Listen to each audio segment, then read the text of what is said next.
And welcome to No Dunks, presented by FanDuel. I'm your host for today, Trey Kirby, and joining me here in the factory, it's Taz Mellis. Hi, basketball. You were good yesterday. Basketball, quite good yesterday. We got the man making the magic happen over there behind the boards. It's JD. Hello. What's up, JD? Hello to you. No Skeets today, but we do have a very special guest, perhaps our most frequent guest. When you factor in no buffs, you know him from everything. It's Jason Concepcion. What's up, big dog? Great to be here. Basketball was almost too bountiful last night. That was going to be my first question for you. Were there too many exciting games last night? Too many exciting games. I was, I try to drill down. I'll watch in multi-view occasionally, just kind of get a feel for what's going on. But I try to drill down on like 2 games a night. And all of a sudden it became clear that that wasn't going to work last night. I'm going to have to really drill down on multiple games. It was crazy. Yeah. Crazy night.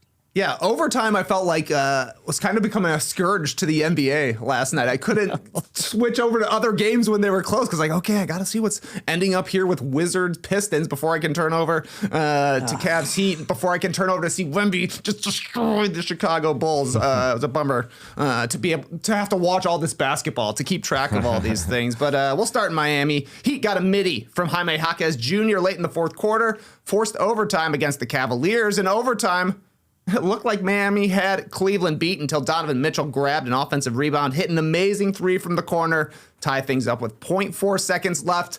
Just enough time for the Heat to run a beauty sideline out of bounds play for an alley-oop to Andrew Wiggins for a buzzer-beating dunk. You think this was the game of the night, Jason? Kind of hard to tell. I don't think it's the game of the night, but I think it's an incredible game. First of all, Miami Heat. What's going on, guys? What is going on? Do you believe in it? Do you believe in these Miami Heat? I actually do believe in it. Because a lot of continuity on that team. Erik Spoelstra, obviously, best coach in the NBA, potentially best active coach, and the strategy of just amping the pace. Yeah. Amping it way up. It was mad amped. Seems very repeatable. Early on, I was like, can this really work? But they're doing it in a way where their defense is coming along with it. Their offense is feasting on the extra possessions, and they're just kind of blitzing teams. Like in the regular season, teams aren't going to be ready for it. And certainly while it's a talking point, you can tell at times where teams are just like, whoa, okay, we're still running. We're still going. Incredible. I do believe in it a little bit. Do you guys believe in it? I'm trying not to, if I'm being honest with you. I do very much want to call the Heat frauds, but they had a great performance against the Trailblazers, a good defense. They took it to the Cavs last night, put up, what they end up scoring, 140 in overtime, but still they were scoring very regularly. And like you're saying, they're playing so fast. So they're doing it against good teams. Unfortunately, I have to buy in at this point. What do you think, Tess? Yeah, I'm buying in. I think it's smart because they come at you so many different ways. A guy can come off the bench like Jaime Jaquez and just have that single role. You mentioned him, the way he's able to start possessions with that beeline, gets into a spin and scores. And so that's his role. That's what you got to do. We're not even going to mention a bunch of great scorers, I think, last night. Like Norman Powell, what a steal that was in the offseason. The guy dropped 33 yesterday. No big deal. But I think he's good enough to do that. I think Davion Mitchell is underrated as their starting point guard just to get him into stuff. So, yeah, I'm buying it. Although I was confused by Sam Merrill being on the floor guarding Andrew Wiggins. I know we're getting into the nitty gritty, but Andrew Wiggins gets behind Sam Merrill. What up with that? You got Lonzo Ball sitting on the floor, sitting on the bench, excuse me. Why not? Kenny Atkinson also was ejected from this game. So maybe that's why Johnny Bryant, I think, who's the associate coach who's running things there, was the guy calling for Sam Merrill to stay on the floor. I'm assuming, because he also called a timeout when Evan Mobley hit a 3 to tie this thing in overtime. But they called a timeout right before it, so I'm blaming Johnny Bryant for that one as well. Instead, this one's on Johnny. Instead, they got to go to the free throw line. But anyways, it was madness last night in the NBA. I was trying the multi-view, as you said, Jason, but it was too hectic to even do that. It's too hectic. Yeah, it was way too. I zoned in. I drilled down like you did. Yeah. If you want to get nitty gritty, why are you not guarding the rim with 0.4 seconds left? That's not even very nitty, I don't think. That one seems pretty obvious. That's kind of the only place you could really go. Yeah. I know. I bet Sam wouldn't, any other person wouldn't have got caught just hanging out at the free throw line. Sam just literally, I mean, he's still frozen, I think. Like, he was just literally frozen when he got that back pick. It was a good call. Yeah, I mean, it was a beautiful play. I think afterwards, Spoelstra gave Chris Quinn the credit, said, we've had this play ready for 4 years. They didn't even have Andrew Wiggins 4 years ago. So obviously it was for Jimmy Butler way back when. But they said Chris Quinn came up with it, so we let him diagram it. And I mean, a perfect pass from Jokic what a quote as well. From, and if you want to get quote from Spo.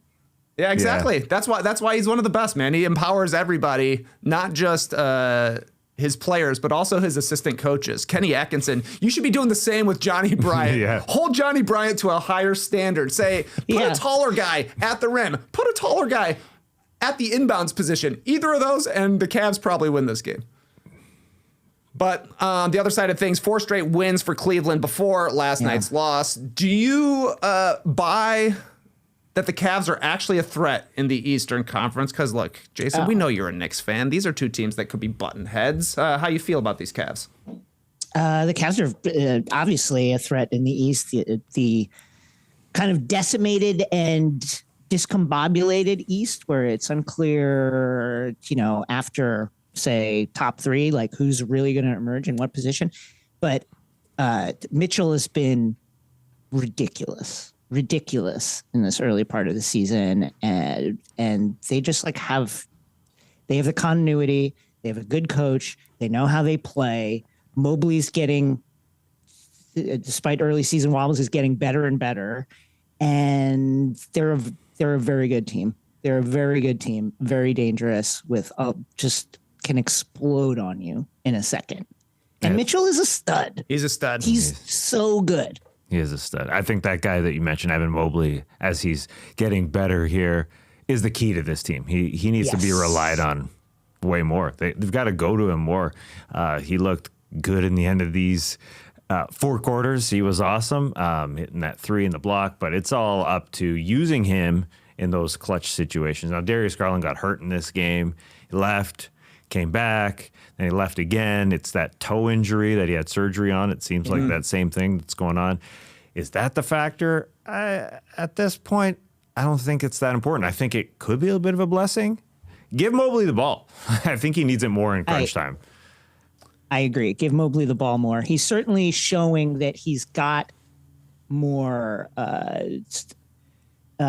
tools that he can go to score on a consistent basis. Especially like in the midi area. I will say, and you mentioned it, with Garland coming in and out, guys playing big minutes in an overtime game. Obviously, the Knicks don't have Tibbs anymore, but one of the kind of undercurrents that I really enjoyed, particularly last night, was just seeing the enemies of the Knicks play a lot of minutes, play a lot of guys, a lot of minutes. Cade Cunningham on the second night of a back-to-back going out there Tibbs style. I enjoyed it. And the regular season is attritional. Yeah. And I hope it attrits the other teams a lot. Oh, you're getting into the attritty gritty, it sounds like. Who else do you consider enemies of the Knicks right now? The Cavaliers are enemies of the Knicks. Okay. The Bucks are the enemies of the Knicks. The Heat are enemies of the Knicks. The Detroit Pistons, who played one of our, really gave us like a signature playoff performance last year, and are looking really dangerous, really good behind Cade Cunningham taking a leap. They are an enemy of the Knicks, and man, what a game they had last night as well. They've got a lot of enemies, probably because they're the most despicable team in the history of the NBA. Would be the reason that I list them. How about the Bulls? The Bulls are enemies now. They've shown themselves this season to be at enemy level. It's so nice to be back at enemy level. 1-1 on the season. We'll see how it transpires for the rest of the year. But how are you feeling about your Knicks? Mike Brown coming in. The offense is humming. kind of right now. Yeah. They are playing more guys. They got Josh Hart taking naked photos behind OG Anunoby and Mitch Robinson. All this weird stuff's going on. They seem to have a lot of chemistry together. Yeah, it's good. You can feel it kind of coming together. Mike Brown wants them to make quick decisions, kind of move the ball within the first second and a half, 2 seconds of getting it. And it appears to be working. Jalen Brunson's assists are ticking up.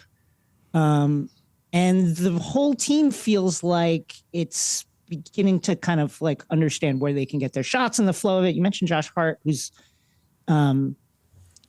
sixth man is kind of the perfect role for him. Yeah. As much as Tom Thibodeau loved just having him out there.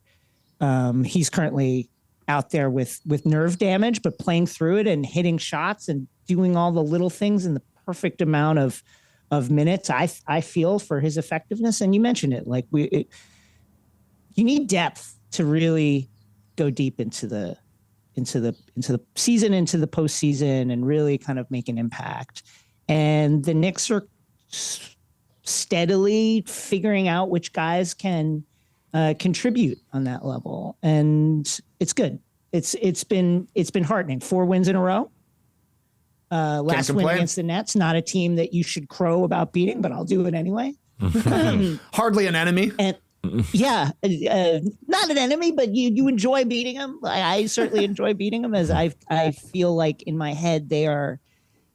It wasn't that long ago that players were like, I want to go to New York, but not the Knicks. And let's go to New Jersey. Excuse me. Let's go to Brooklyn. And to beat them, it still feels good. Obviously, they're trying to lose. But yeah, the Knicks are beginning to gel with the kind of philosophy of Mike Brown. So you like to see that.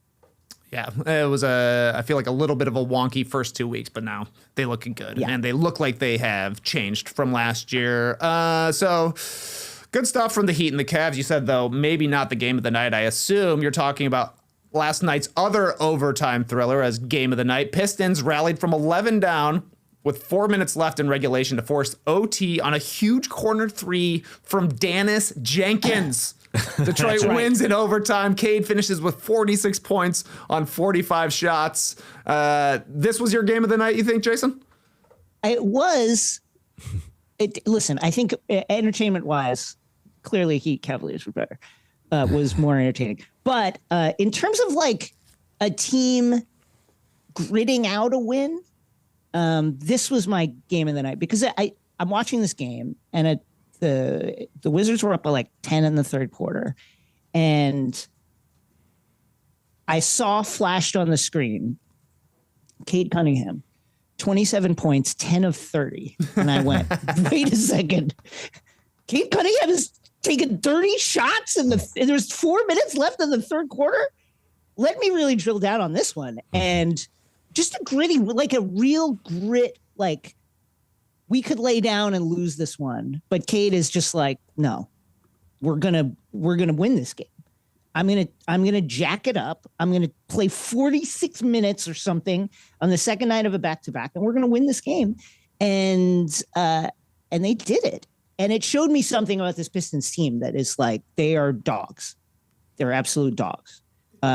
Scary team. Don't like them. They're an enemy, but really impressed by their players. You got to be impressed by their players. As Trey mentioned, Dennis Jenkins, who I called Janice Denkins last week by mistake, hit that shot. And that's why Cade was taking so many shots, ended up taking 45 shots in this game, and everybody going to whoa, that's the first time that someone's missed 30 shots in an NBA game since Kobe in 02, because Cade ended up 14 of 45. But you gotta be that type of person to take that many shots. That's how hard it is to take that many shots, and he had to. Not because Dennis Janis was playing, but because he's also starting with Javonte Green, Ron Holland, with so many guys out. Asar Thompson took a seat. But yeah, that's why it was almost admirable to see the way Cade played. It was Kobe-like. I mean, they have a bunch of dogs. They have that mentality. And so they are an enemy of the Knicks. I said yesterday, Jason, I wanted to see them play each other, Pistons Knicks, in an NBA Cup game because I thought that would be a fun rematch of last year. Unfortunately, it's not happening until March, but the Knicks have to be a little concerned with this team and the way they play. Yeah, they match up really well against the Knicks. They are extremely physical. They have the guys to just make Jalen Brunson's life a living hell. And they remind me of the Knicks from a couple of seasons ago, where they have a ton of guys who just play harder than everybody else. You can't out hard them, and they're not going to stop. You mentioned Cade. I mean, he had no legs, like very clearly no legs. There's a reason why he had to take 45 shots, is because he was missing everything. But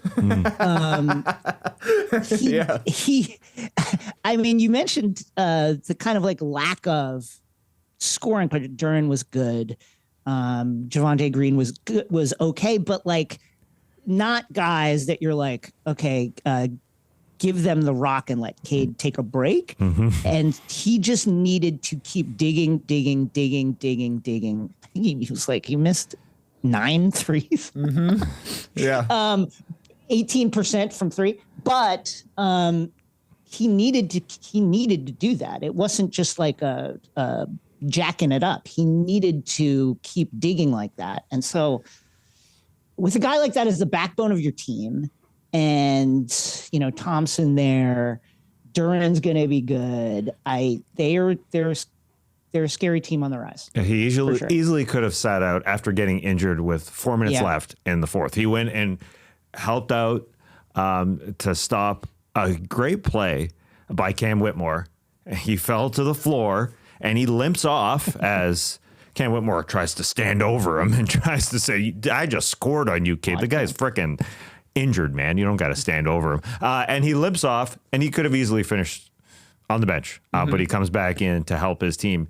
That didn't have anybody. They didn't even have Karis LeVert to come in and help, who was hurt. So yes, this team is scary. What Cade has grown into to lead a bunch of guys that I didn't know their names last week as a two-way guy. Dennis Jenkins. I can't help but say that name. It's so fun. Clutch Dennis. 4 threes in the fourth quarter.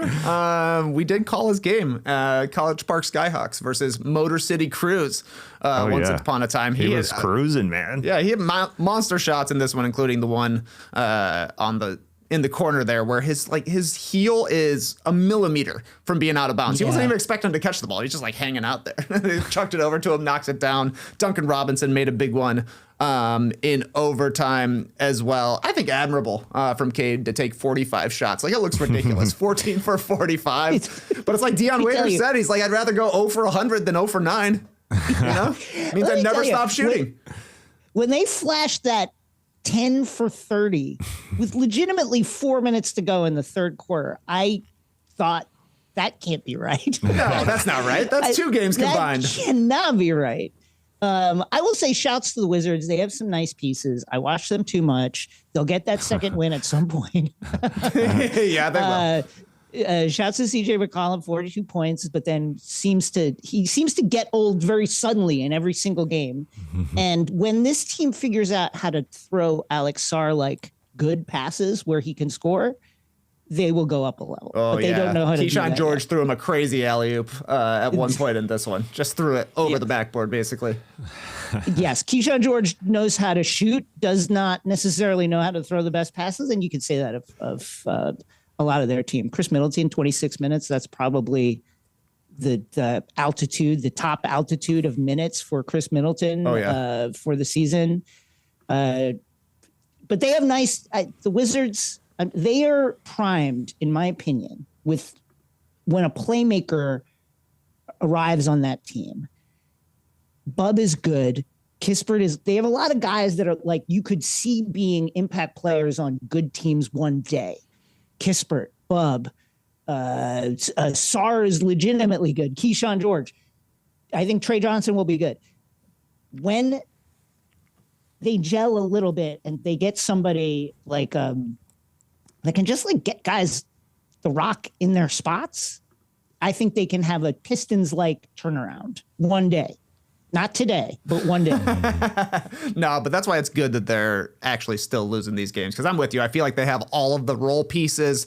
They just don't have the main piece yet. And once that main piece is there, everything falls into place for Washington. Because, it's like if you're relying on CJ McCollum, it's going to work until it doesn't work. If you're relying on Chris Middleton, same sort of thing. And all the young guys are going to have their ups and their downs. But yeah, that was a fun game. It was pretty funny. We were laughing that they got Wizards Pistons on Peacock tonight, and then it was an awesome game. An awesome game that lasted forever and ever. I don't know if that's going to mess you up graphics-wise, JD, but we got to move on to the Dallas Mavericks. Shams reporting that the Mavericks and owner Patrick Dumont are expected to fire general manager Nico Harrison at 10 a.m. Central Time. That's 32 minutes from now. They got a meeting, sources tell Shams and ESPN's Tim McMahon. Jason, are you surprised at all that the Mavs are saying goodbye to Nico Harrison? I have many Mavs fans in my life. And the sense was, you got it. Now come on. You guys are historically the worst offense. I don't think they are still, but they were historically the worst offense for a few days there. It's been a disaster. And it just felt like the vibes around the team, it's got to go. I will say I've never seen this where they've given us like a time of execution. Like we know when to tune in to watch a guy get fired. I've never seen this before. This is unprecedented. I don't remember it either, especially from a fairly new ownership. I thought that they were getting a bit of a leash for Nico Harrison, especially after yesterday. It felt like a moral victory, the way they were playing hard against the Milwaukee Bucks. You saw an incredible Cooper Flag game. I thought it was his best game. Brandon Williams started a point guard. Maybe they listened to No Dunks. We talked about it yesterday. Yeah. They needed to play a better point guard.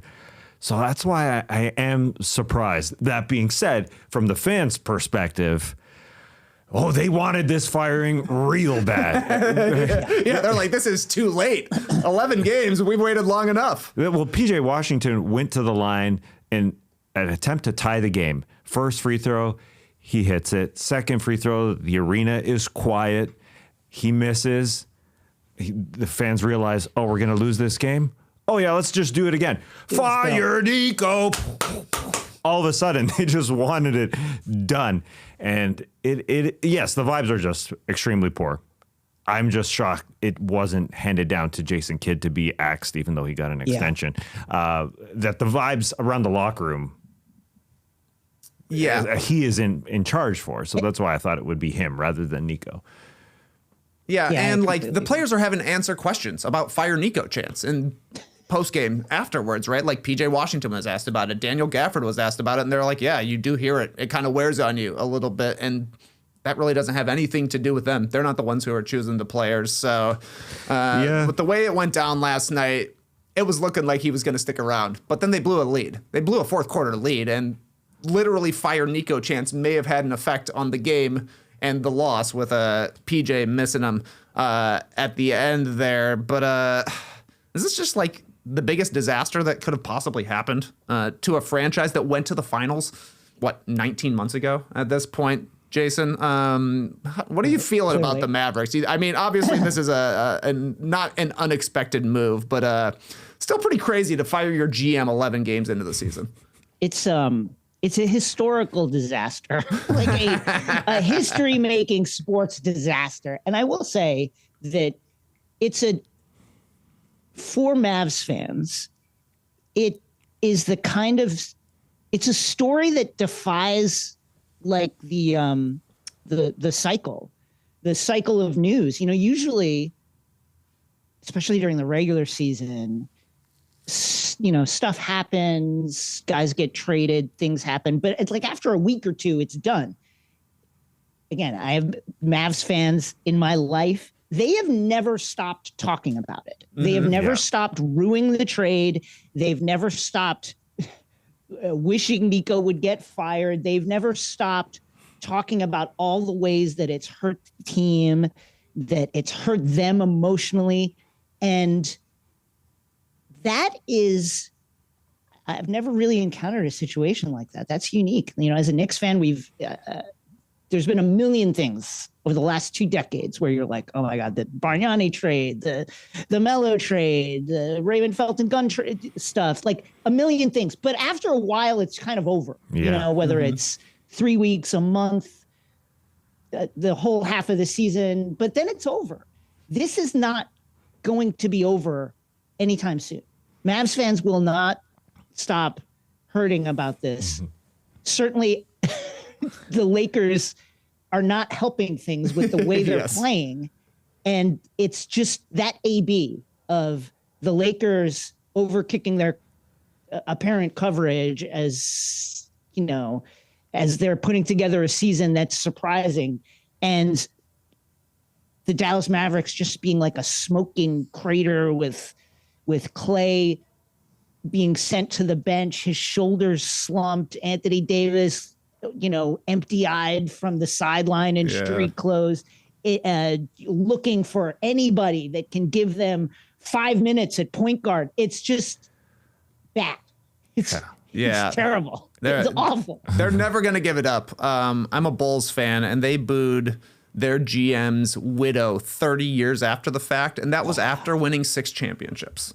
So I don't necessarily think Mavs fans are going to be quite forgiving. I'm sure you saw going around online last night the 18-year-old who came and sat next to Patrick Dumont, and apparently his dad told him he had to apologize to Patrick Dumont for flipping him off during opening night for trading him. So that must have been a very convincing conversation from Nicholas Dickinson and Patrick Dumont. Maybe that kid gets hired as GM going forward. He's like, you got any plans, Nick? It is within the fabric of every single fan in that arena, though. They have not stopped talking about it. It just took them one missed free throw to get back to it last night when PJ Washington missed it. It is a part of them. And it must be getting into Patrick Dumont's life, mind, culture, everything. And he is a business person. And so when they made that purchase, business was in mind. And so now for it to be, it's nearly 2 years later since they purchased the team, for it to be this part of the culture, that is a huge reason as to why this is happening right now. I didn't expect it.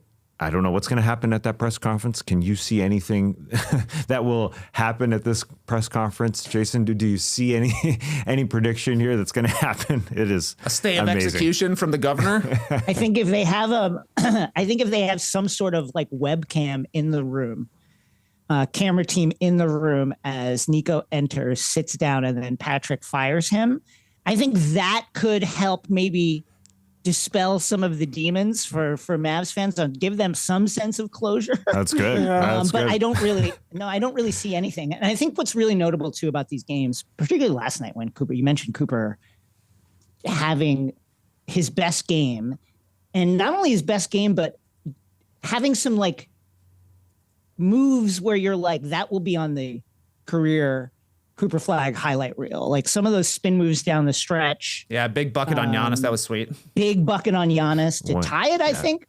Adam with 30 seconds left. That was beautiful. Yeah, and the way the crowd, the bipolarness, because the crowd was packed house. They're going crazy for Cooper when he's all the things they're going crazy for the team.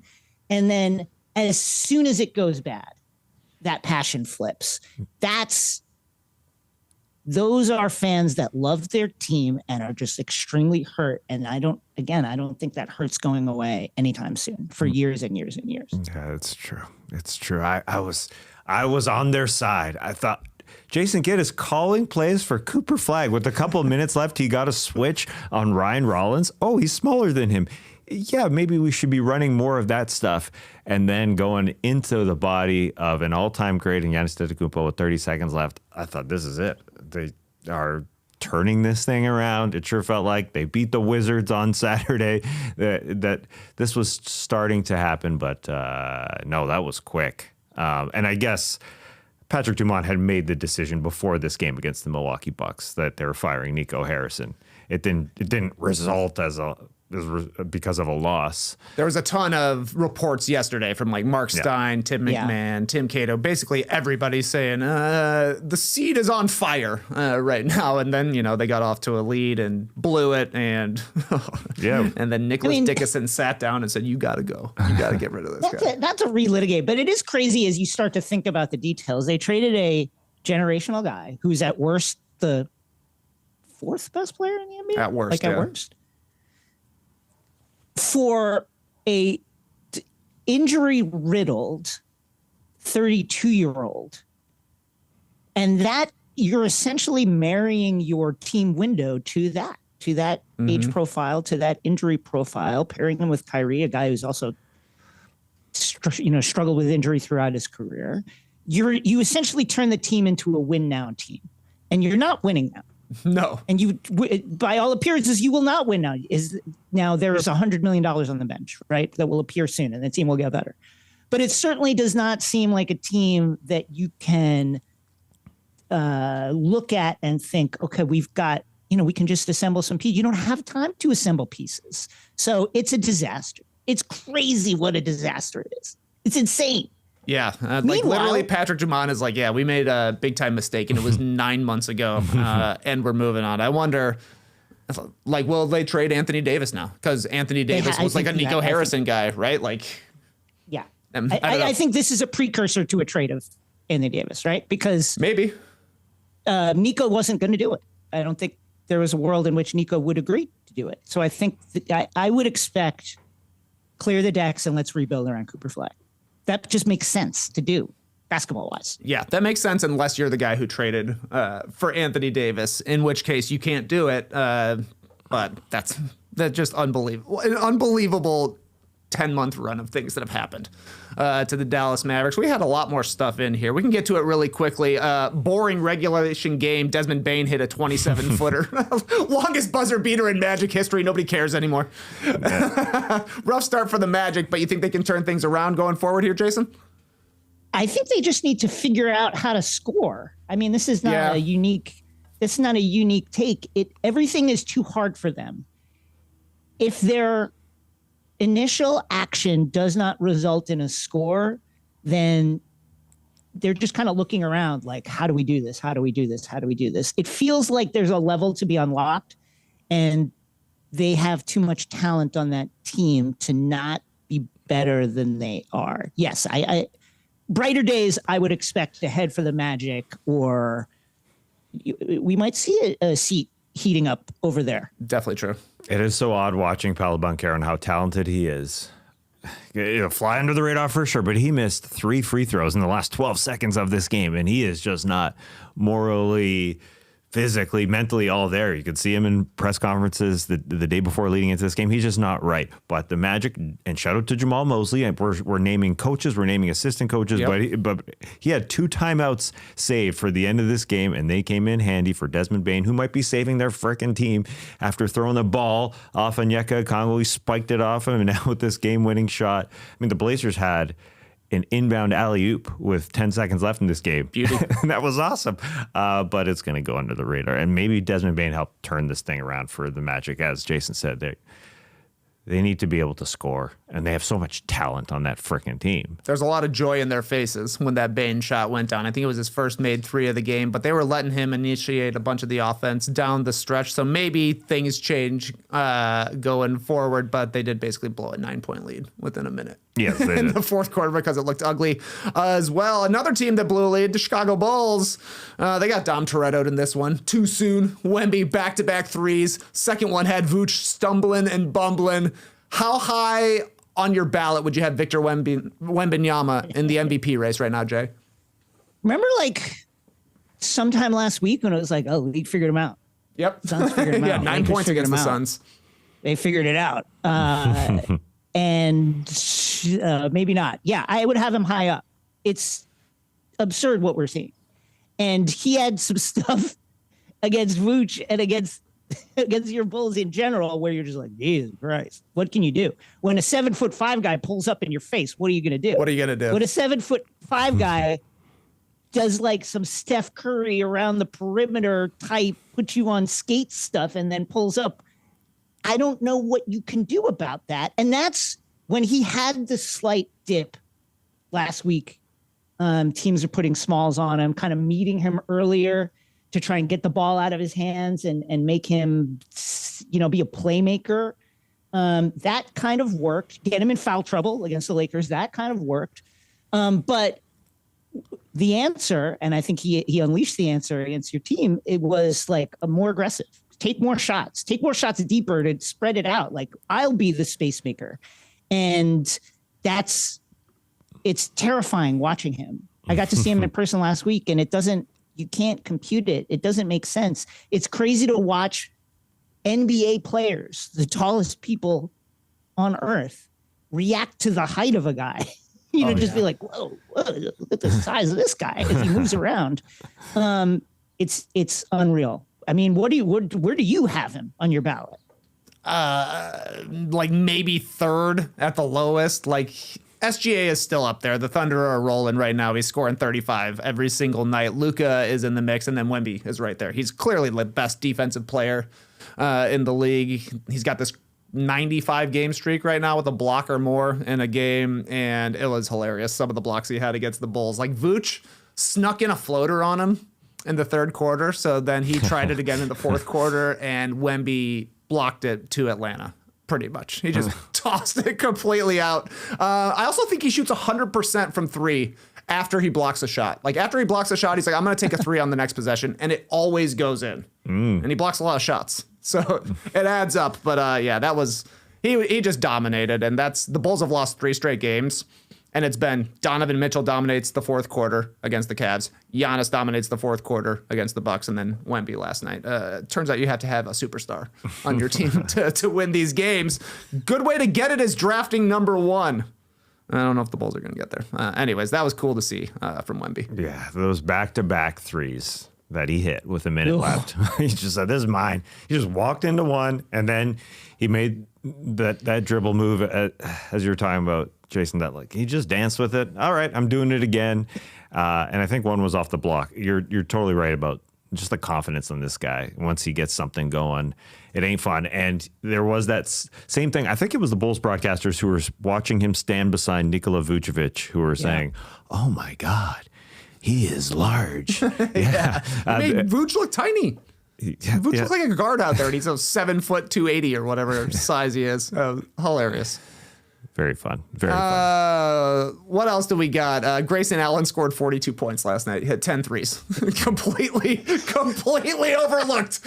Worst timing of all time to have 42 points, your career high. We had 1 million buzzer beaters, overtime games, classic moments. Nico Harrison fired, and Grayson Allen's just like, yeah, man, I made 10 threes. Beat Krejci, career high 28 points. Also bad timing. Jason, we got to ask everybody, do you respect the NBA Cup? Year 3 here. I'm having fun. Yeah, I'm having fun.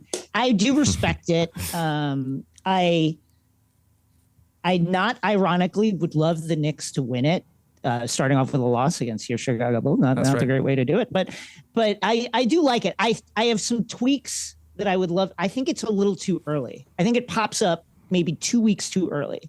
Let people settle into the regular season and kind of like promote Cup, and then have it pop up a little later, I feel like. But yes, I semi-respect it now.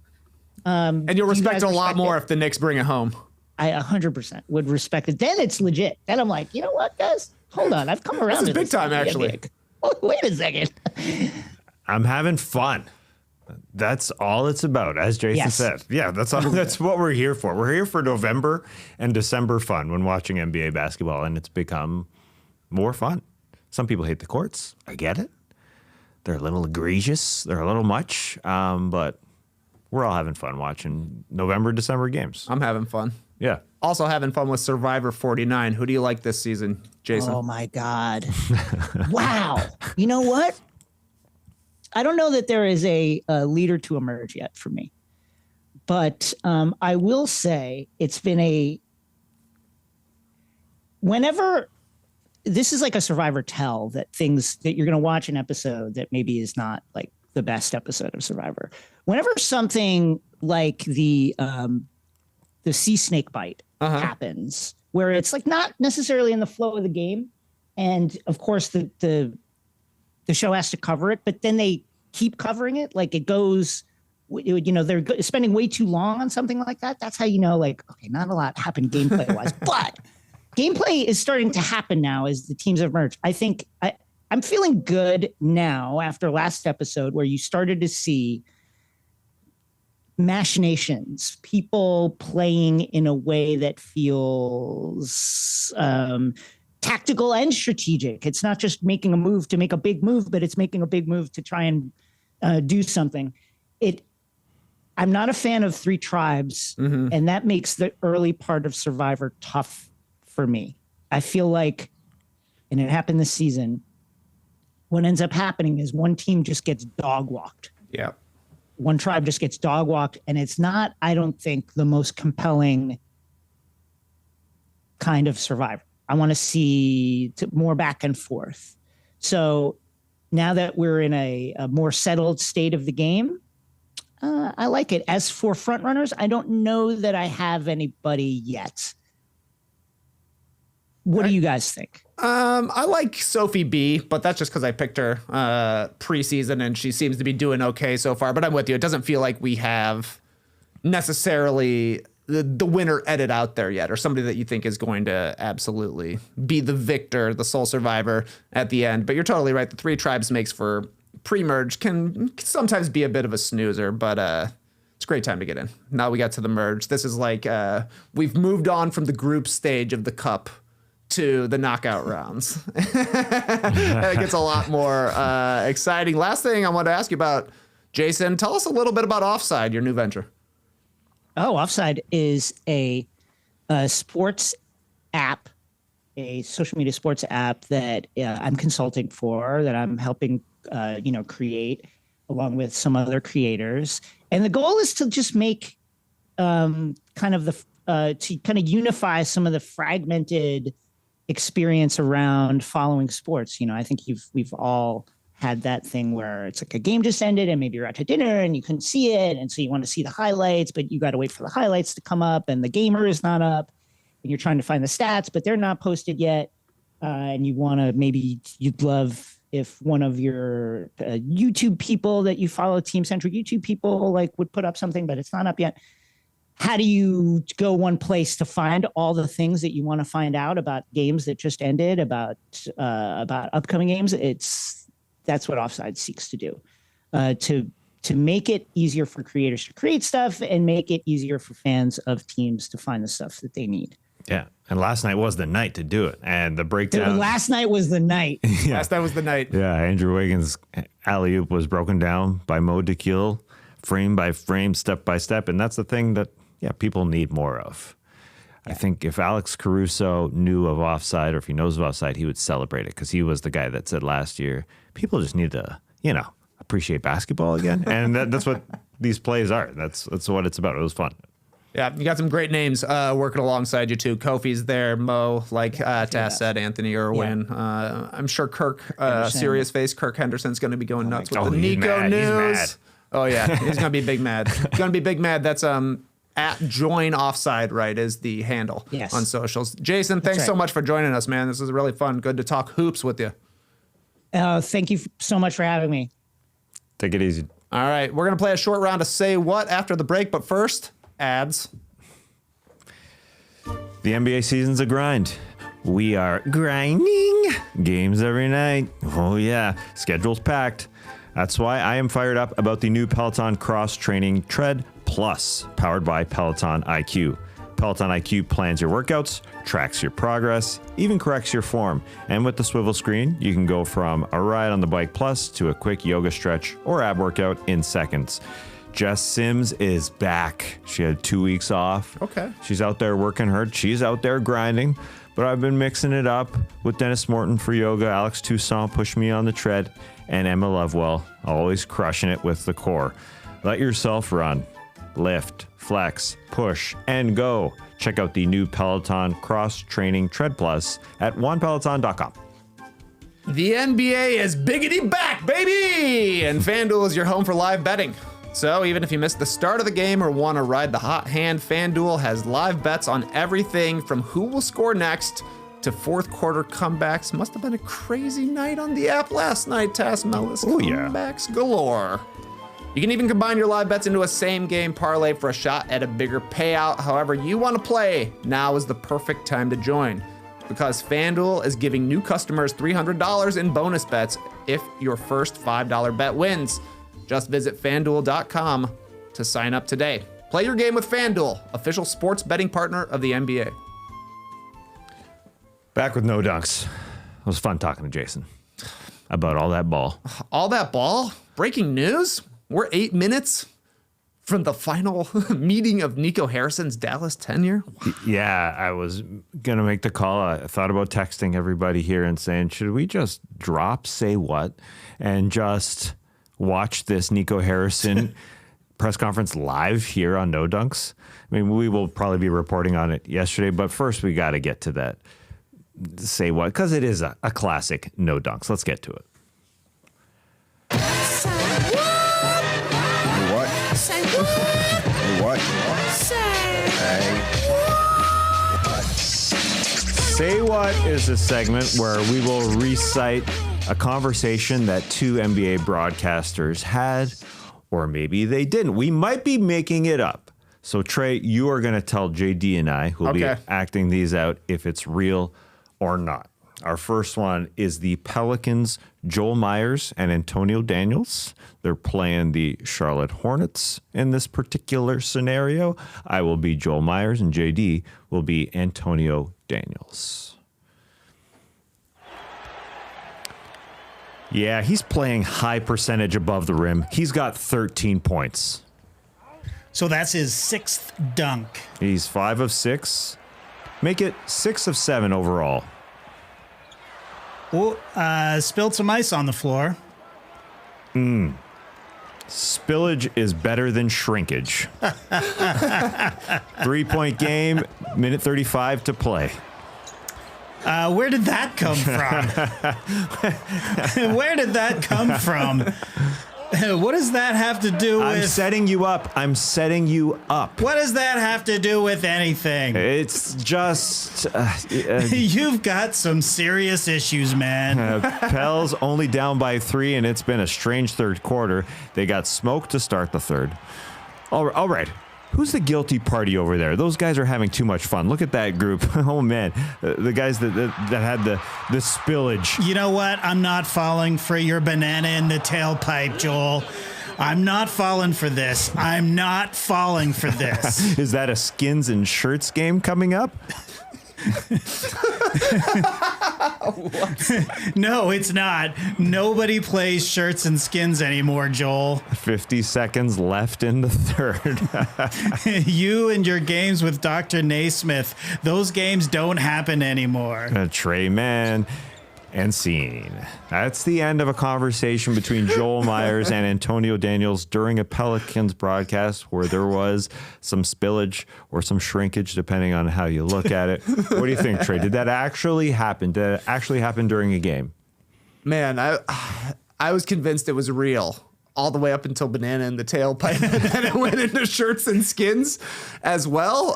It's a lot. It's a lot to throw against the wall, but these guys are pretty funny together. Antonio Daniels to me is like, I don't know if this is fake, but he's like probably my favorite color guy to listen to. I just love that. I love the way he broadcasts, and he's a great combo with Joel Myers. I'll say this one's real.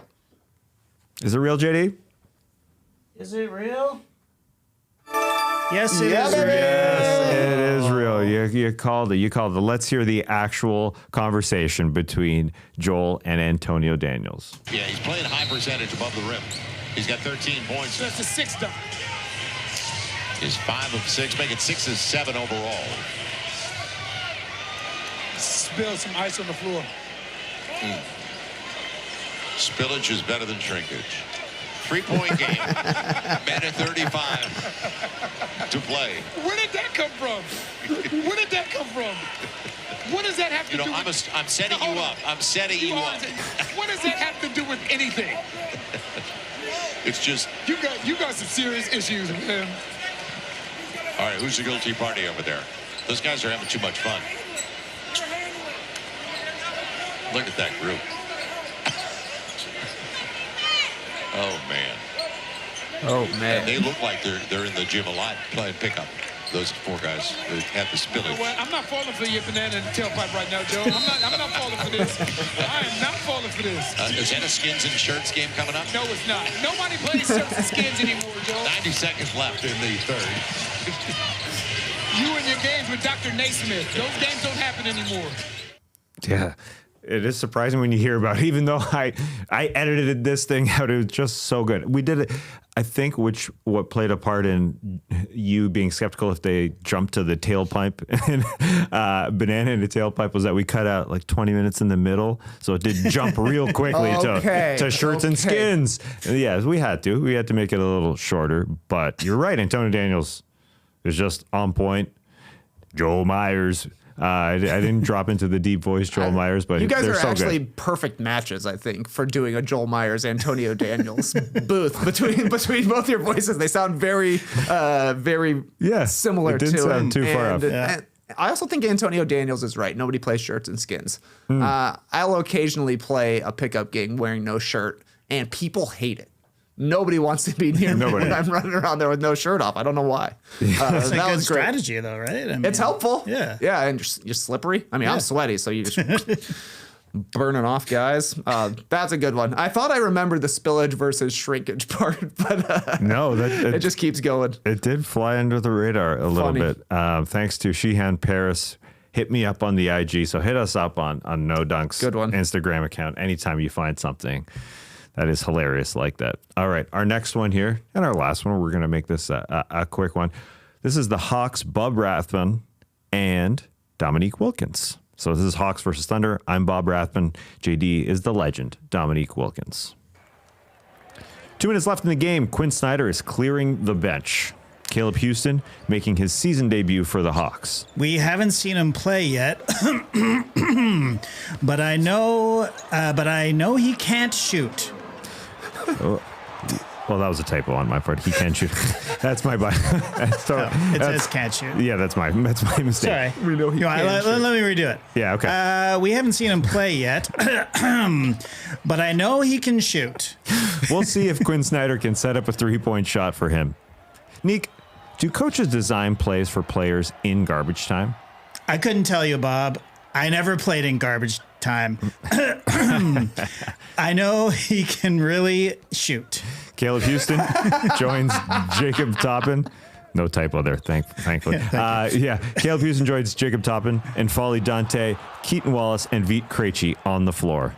You know, Bob, I think Quinn should set him up for a shot. Yes, Nick, I agree. Here's Wallace, drives inside, tries to throw it up, but so many bodies around him. He's blocked. Ball is out of bounds. That defense really shrunk around him, Bob. It was shrinking quickly. Have you seen the show Shrinking, Bob? Shrinking? Did you mean shrinkage? That's not a show, Bob. Oh, you're right. Brooks Barnhizer is going to the line for 2. Barnhizer is really big. Neek, how's your throat? You know you can shut off your mic when you have to cough. The button is not working. That's why I've been holding my farts all game. And scene. Oh man. Did that conversation between Bob Rathman and Dominique Wilkins actually happen? Or were my typos and this whole script fabricated? I don't know. On one hand, I believe that Dominique Wilkins could be coughing through a broadcast. You hear him clear his throat from time to time. Yep, also, true. Repeating himself about Caleb Houston, believable to me. But would a guy like Dominique Wilkins say he's holding in his farts? I think, yes, this one's real. Is it real, JD? I got you with the farts. I was surprised. Now, I did throw in all of those throats clearing moments because Dominique has been doing that this year. Oh, yeah. And we mentioned it actually on an earlier show.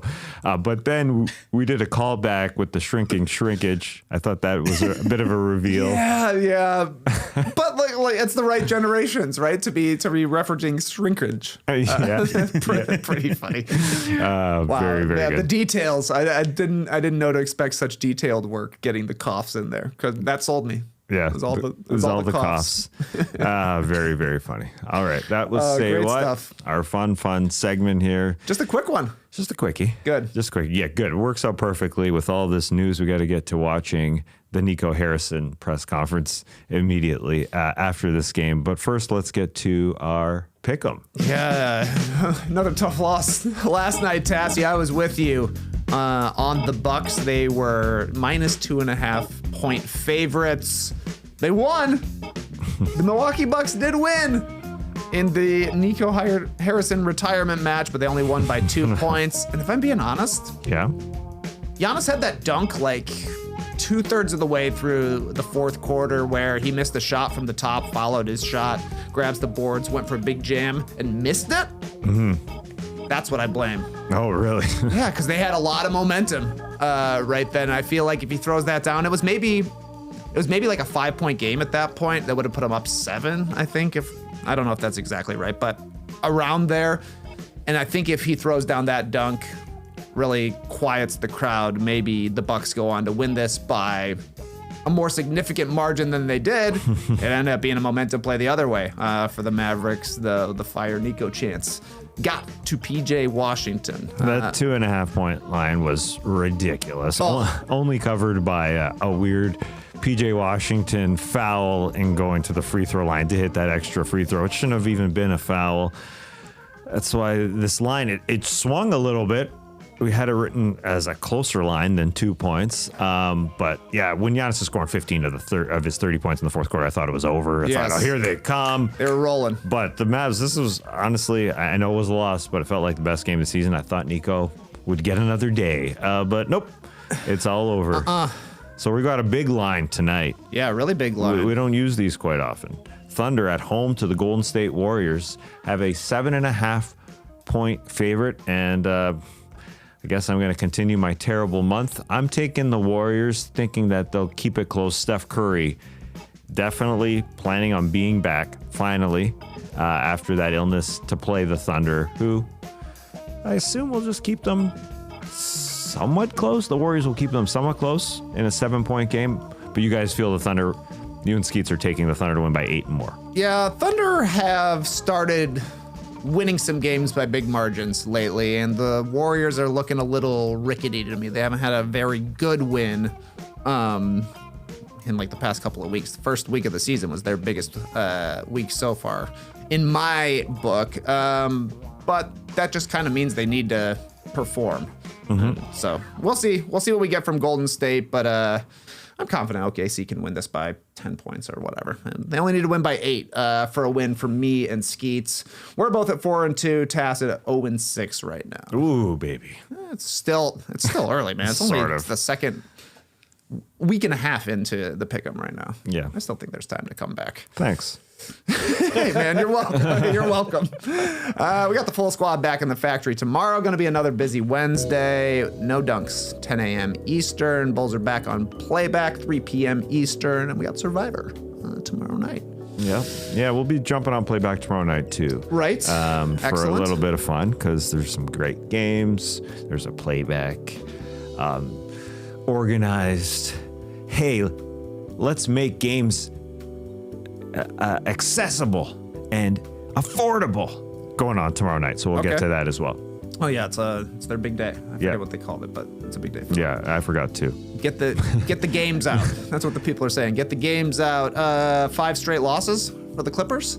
Oh, I do man. believe after the loss to the Hawks last night, nonetheless, Clipper Bros. Oh, You heard it nice. here first. Have a great time. Turn up. Love you guys. Awesome. Thanks for joining us. And remember, fortune favors the bold, in the words of Nico Harrison. Sometimes I guess that's true, Nico. Sometimes fortune does not favor the bold. Unfortunately for Nico. Unfortunately. Embrace the day, people.